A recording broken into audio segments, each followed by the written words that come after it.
You guys, the sunrise this morning was incredible. And I knew right when I saw it, I had to grab my camera, go attempt to capture it on camera, which just does not do it justice.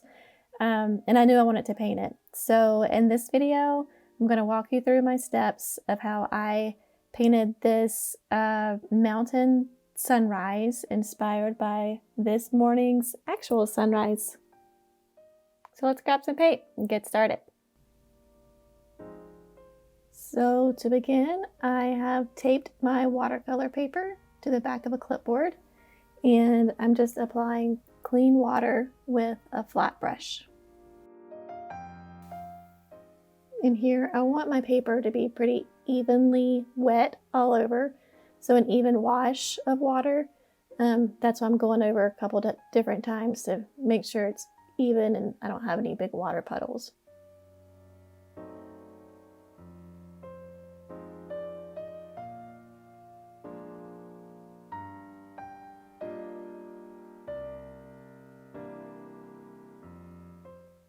And now I'm going to start adding in the sky. For my reference photo, it's morning. So we've got some nice cotton candy colored sky with some purples and blues and oranges. So I'm using a mixture of Prussian blue and cadmium red to get this bit of a purpley wash. A little bit of opera rose in there too. And then for the bottom of the sky, we get brighter as we get closer to the horizon there. So I'm just dropping in a little bit of cadmium yellow to warm up the skyline.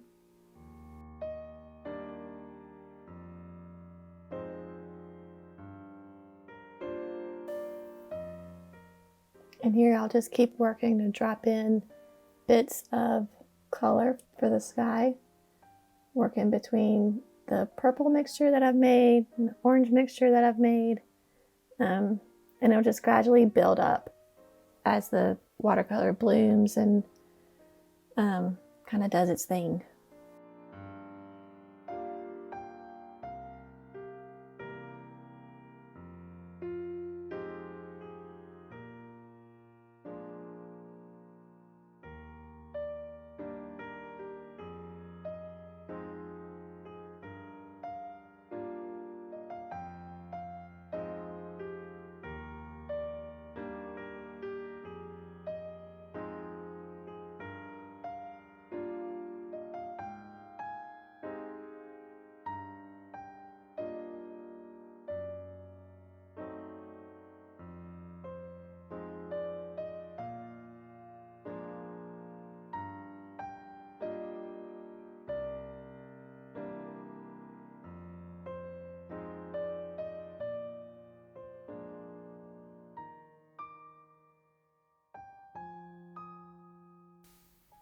There were a few spots where I dropped in. I went a little heavy on the blue part of the sky, so I'm just using a clean paper towel to dab up some of those darker blue spots, and that'll help me establish some white space for clouds as well.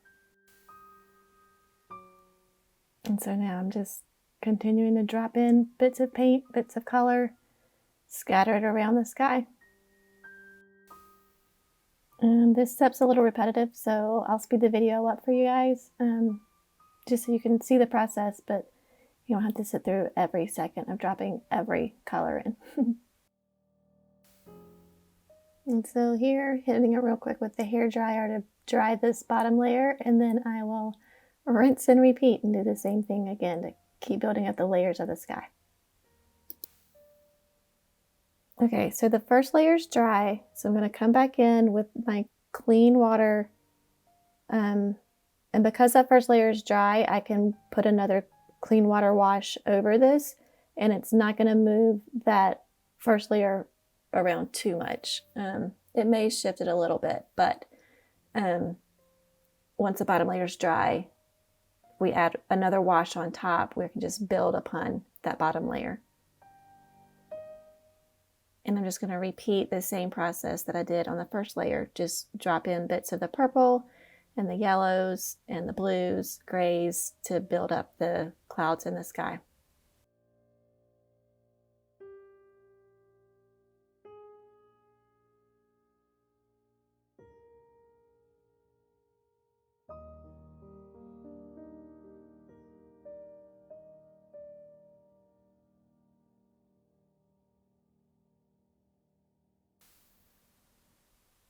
Okay, so this layer of the sky is done. I'm going to take another quick break to hit it with the hairdryer again and keep going from there.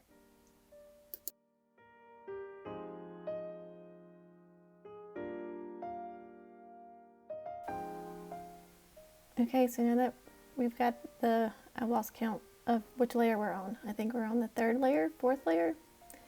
Anyway, now that that's dry, I've grabbed my flat brush and a little bit of the purple mix, and I'm just dabbing in just some loose clouds, suggestion of clouds.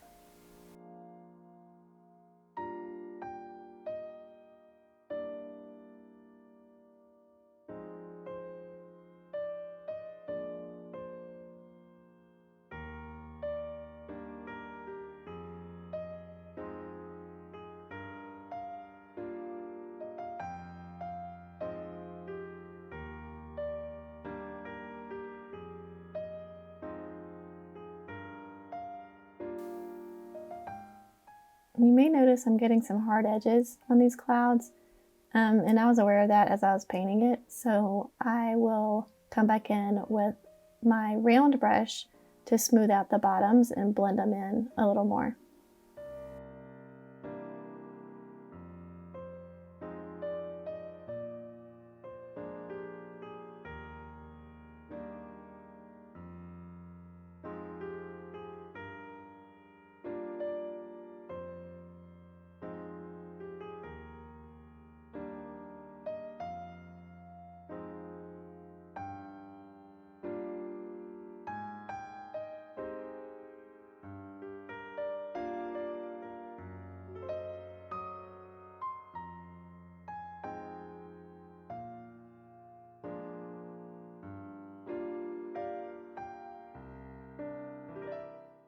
And now I'll start working on my mountain layer.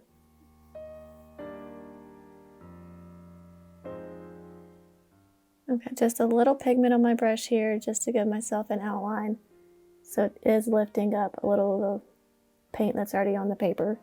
So I'm gonna go grab more pigment from my palette that I'm mixing. I got off camera there, you can't see, but I'm mixing a kind of a muddy, ruddy mixture of the cadmium red and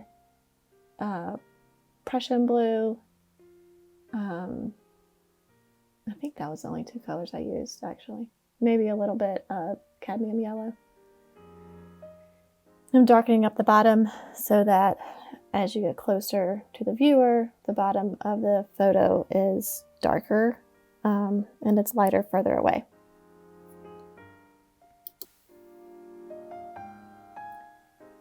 And again, I'm going to just keep repeating the same process while this layer is wet. I'm going to keep mixing up that kind of mauve color that I want for the mountains. Mixing that up off camera. I'll speed the video up so you guys can see more of that process of the dropping in more color for the mountain range.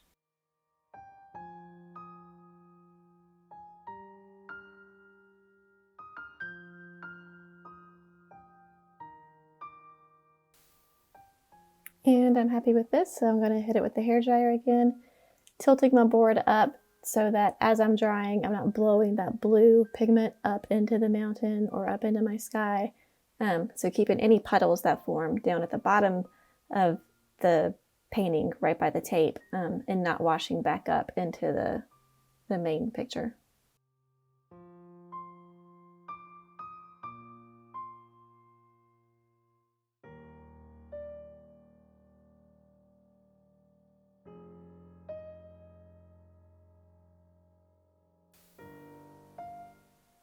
And I wasn't quite happy with the sky.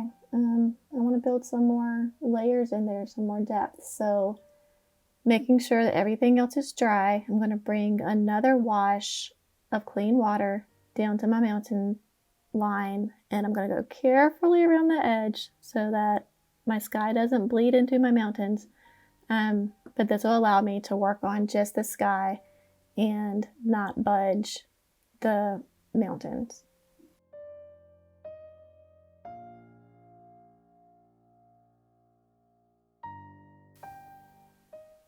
And it's another rinse and repeat. I'm going to go through the same steps that I did on all the other sky layers, just gradually dropping in more pigment into the wet paper, and just building up more of that fluffy purple, pink, orange, yellow, just letting the paint mix together and do its thing.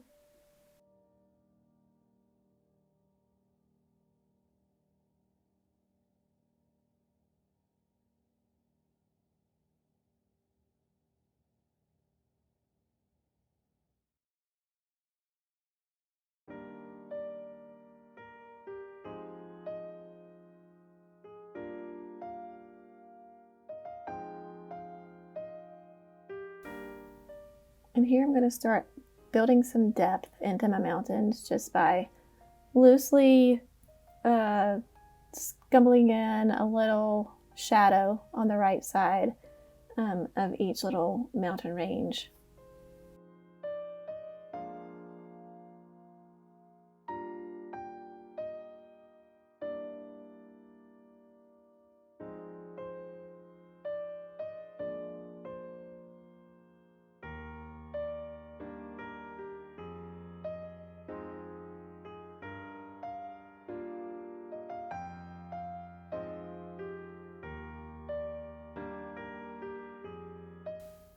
And now I'm going to build in the mountains that are, or the mid-ground that are closer than the mountains, but not all the way up close to the viewer. But this will add a little bit of a tree line between the foreground and the mountains in the distance. And to do this, I'm just adding a layer of Prussian blue, and then using the very tip of my brush, I will start just kind of dabbing in a rough tree line.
Okay, so full disclosure, things start getting a little wonky at this point. I'm rushing myself to get to the finish line.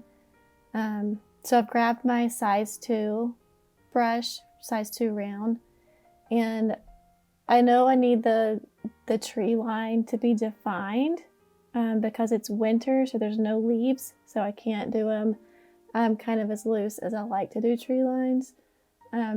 But I'm just being way too tight here, and maybe I'm being hard on myself. But I experiment with a couple of different brushes, textured brushes from my stash, and ultimately I could have taken my time a little more in this section, but that's just part of the process. Practice makes practice, and that's why we call it watercolor practice, because I'm always learning as I go. It's just part of the process.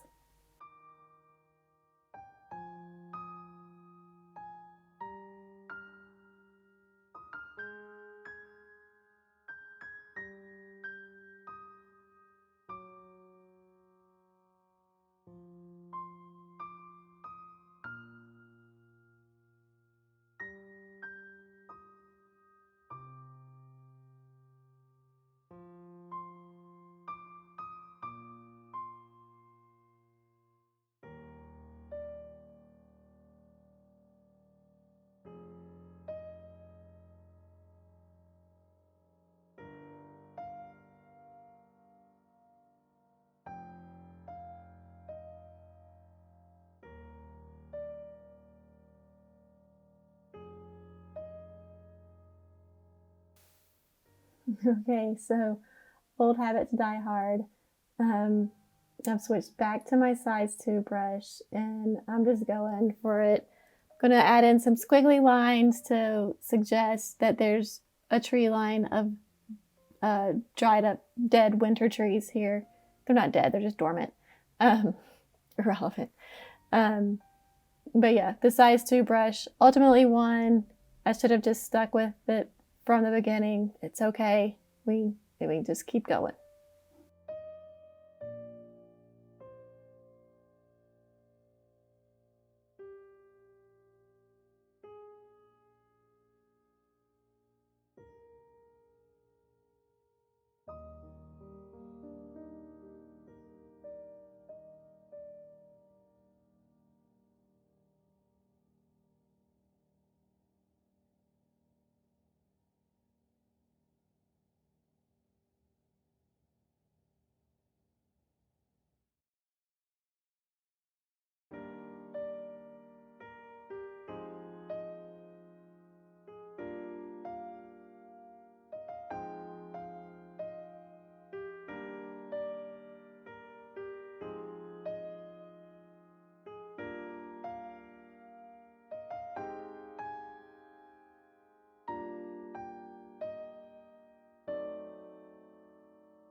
Okay, one last final touch here. This particular mountain range is Mount Pisgah in Pisgah National Forest in western North Carolina. And anywhere that you are in Asheville area, you can identify it because it has a very recognizable tower on top. I believe it's from the news station. So I add the iconic tower on the very tip.